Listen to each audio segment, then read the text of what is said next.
Donc bonsoir à tous, donc de retour ce soir sur la chaîne Tomax pour débriefer le match entre le Paris Saint-Germain et l'Olympique Lyonnais. Donc d'abord on va évoquer les choix de Thomas Tuchel ce soir. Ensuite on va parler de l'erreur de Kimpembe. Puis on va évoquer les cas Di Maria, Paredes et Verratti. Ensuite on va parler de Danilo en défense.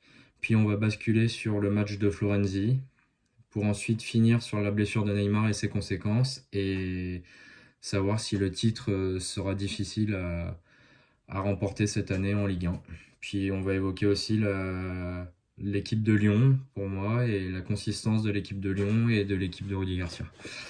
Donc d'abord on va revenir sur les choix de Tourelle. Donc on sait en ce moment que Rafinha est en grande forme, alors que peut-être que ce soir physiquement il était un peu en dessous parce qu'on sait qu'il est sorti à la mi-temps l'autre jour contre Başakşehir.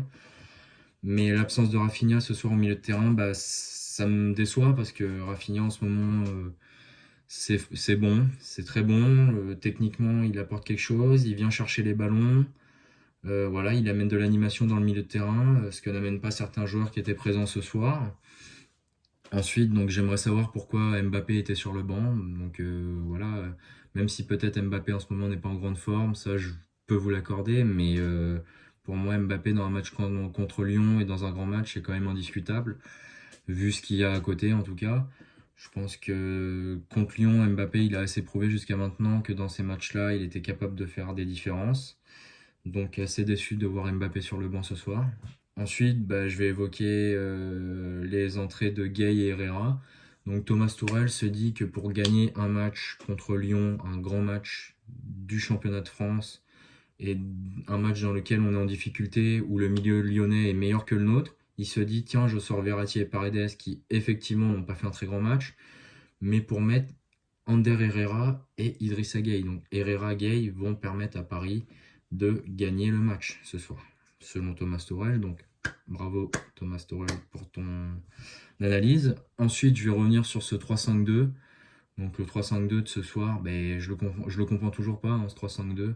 Avec Danilo en défense centrale, ouais, je sais pas pourquoi il fait ça, Tourelle. On est le Paris Saint-Germain, on doit imposer notre jeu, surtout que ce soir, quand Diallo par exemple est sorti et qu'il voyait que son 3-5-2 marchait pas, il fait rentrer Kerrer à la limite, pourquoi pas, mais il fait basculer Danilo au milieu de terrain pour densifier ce milieu de terrain, parce qu'au milieu de terrain on prenait l'eau, on était en grosse difficulté, donc j'ai pas compris pourquoi il n'a pas fait monter Danilo d'un cran.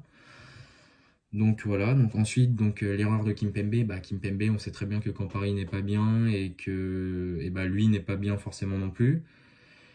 Et donc voilà, on sait très bien que Kimpembe est capable de faire une connerie dans chaque match. Donc ce soir il a fait sa connerie et puis il a permis à Kadewere de marquer derrière.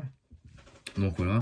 Ensuite, les cas Di Maria, Paredes, Verratti. Donc bah, Di Maria, bah, il s'est caché tout le match, hein, faut se le dire. Hein. Di Maria, il attendait que Danilo, Kimpembe ou Diallo ou Kerrer fassent une course de 40 mètres pour lui donner le ballon à 2 mètres. Il était toujours derrière les deux Lyonnais. Donc le mec, il se cache, il vient même pas proposer dans l'intervalle. Il est perdu sur le terrain, Di Maria, il est perdu. Et quand il touche un ballon, et bah, il le négocie mal. Donc encore une fois, un très mauvais Di Maria ce soir. Et Di Maria qui est en ce moment complètement à l'ouest, faut le dire. Ensuite, je vais revenir sur Paredes. Donc Paredes ce soir, c'est vrai qu'effectivement, il n'a pas été bon et tout ça. Il a fait deux trois bonnes relances, mais il a perdu beaucoup de ballons. Et puis en deuxième mi-temps, il met un taquet sur Depay. Donc ce soir, c'était le mauvais Paredes, celui qu'on n'aime pas voir. Ben, il était là ce soir en tout cas. Verratti, il était un peu fatigué, je pense. Là, il réenchaîne un petit peu les matchs. Je pense que Marco a besoin de récupérer aussi. Voilà, il nous a fait du bien sur les derniers matchs. Ce soir, il a essayé, mais on sentait qu'il peinait un peu physiquement. Donc ça peut se comprendre pour Verratti qui lui revient de blessure. Donc ensuite, je vais développer un peu plus là Danilo en défense. Donc je comprends toujours pas le choix de Tourelle d'aligner Danilo en défense centrale. Parce que pour moi, on est quand même capable de jouer à 4 derrière et de jouer avec au moins 3 milieux de terrain et un vrai milieu de terrain, une assise au milieu de terrain. Lyon en face, c'est un 4-3-3. On connaît le 4-3-3, c'est les bases. Surtout que Lyon avait densifié son milieu de terrain ce soir avec des joueurs costauds au milieu. Paqueta, il est costaud et il est bon techniquement. Thiago Mendes, c'est pareil. Et Aouar, on sait de quoi est capable Aouar. Donc on l'a vu ce soir encore une fois. Techniquement, c'est très très bon. Donc voilà, un peu déçu de ce choix encore de Tourelle. Ensuite, bah, le seul Parisien, on va dire, à ressortir ce soir, c'est Florenzi sur son côté droit. Il a été capable d'amener le danger par ses centres, par ses mouvements. Il s'est projeté, lui, contrairement à Bakker de l'autre côté, qui pour moi, Bakker ce soir, il nous a fait du Lucas Digne en équipe de France. Donc Bakker, il contrôlait le ballon, il faisait une passe derrière. Des fois, il avait des boulevards devant lui de 20 à 30 mètres. Il s'est jamais projeté. J'ai pas vu Bakker ce soir se projeter vraiment comme il est capable de le faire à certains matchs. Donc voilà. Ensuite, bah, effectivement, on va évoquer la blessure de Neymar à la fin du match. Bah, blessure qui, effectivement, est dommageable pour nous et pour Neymar parce que on l'a vu en pleurs, on l'a vu un peu. Je pense qu'il était dégoûté et tout ça. Je pense que cette blessure va peut-être durer et ça peut avoir des conséquences sur notre jeu et sur nous parce que même si Neymar ce soir n'était pas très très bon, on sait très bien que Neymar peut apporter le danger à tout moment et que ça peut être un joueur décisif pour Paris. Et sans Neymar, je vois pas qui, à la place de Neymar, peut faire la différence à part Mbappé. Donc le pauvre Mbappé sera tout seul à pouvoir peut-être faire la différence devant. Donc on verra. Ensuite, bah, je pense que effectivement, ce soir, on a vu un adversaire potentiel au titre cette année en Ligue 1. Je pense que le titre va être compliqué à aller chercher cette année. On peut aller le chercher, bien sûr, il n'y a pas de souci, parce qu'on est le Paris Saint-Germain et qu'on a encore quand même des qualités pour aller le chercher. Mais je pense que l'Olympique Lyonnais, que le LOSC et tout ça impose quand même un rythme infernal. Marseille aussi, malgré tout, impose quand même un rythme et qu'il falloir le suivre. Il va pas falloir perdre trop de points sur ces équipes-là parce que ça va être compliqué ensuite.